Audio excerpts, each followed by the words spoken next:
For those of you not familiar with a Babolat RDC, Racquet Diagnostic Center, I'd like to introduce you to the Babolat RDC, which is a state-of-the-art tuning center by Babolat. It's been around for over 20 years. It basically has 5 primary functions and then several other functions that give you diagnostics on the rackets, which I'll show you later on in the video.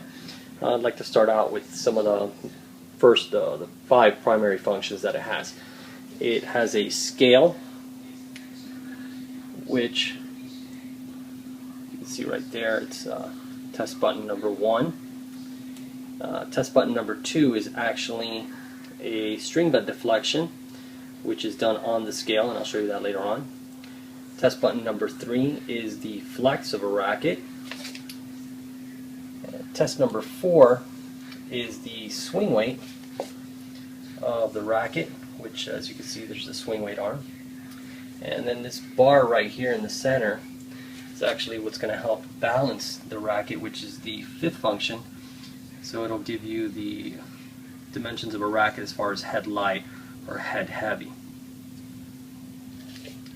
Also has a screen which gives you all the data and values that you take as you do each test on the racket.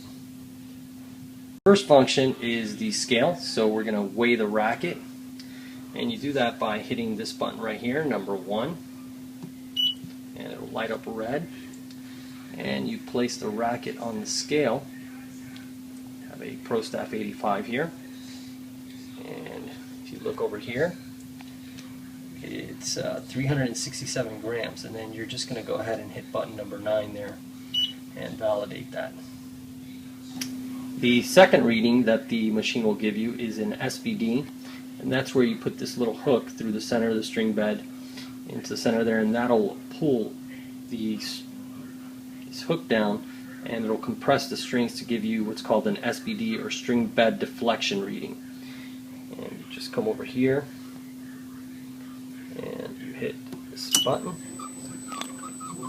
and as you can see how it deflects the strings back up. And coming over here, you can see that flashing number. It's giving me an SBD of 24. This racket was strung a long time ago, which is why the number is so low. So I'm just going to go over here and validate that. Third reading gives you, as you can see, I have the racket mounted on there now. I have the head under the hook over here, and the handle is attached, tightened down over here. And what I'm going to do is come over here to the number 3 button, which is going to initiate the pulling of the racket down, and you'll see that there.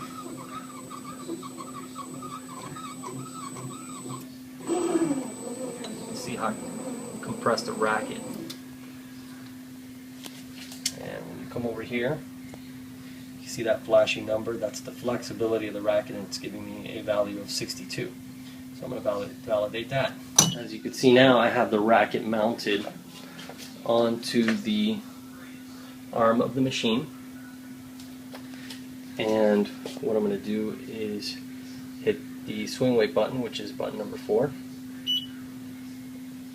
and come back here,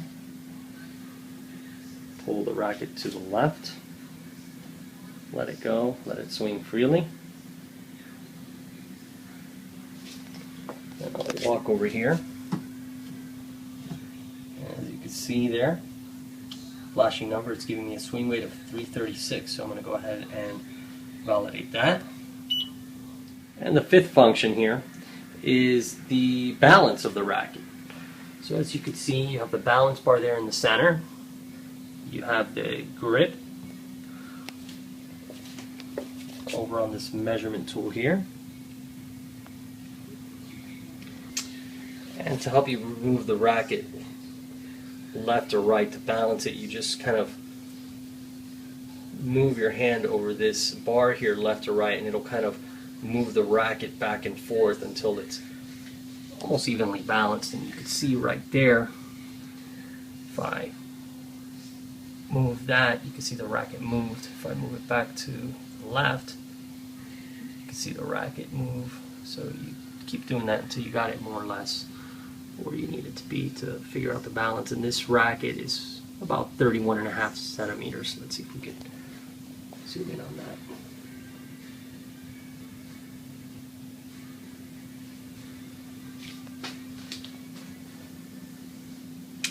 And there you go. There are the 5 primary functions of the machine, and the validations that I did I'll show you later on with the diagnostic how it can give you some other numbers.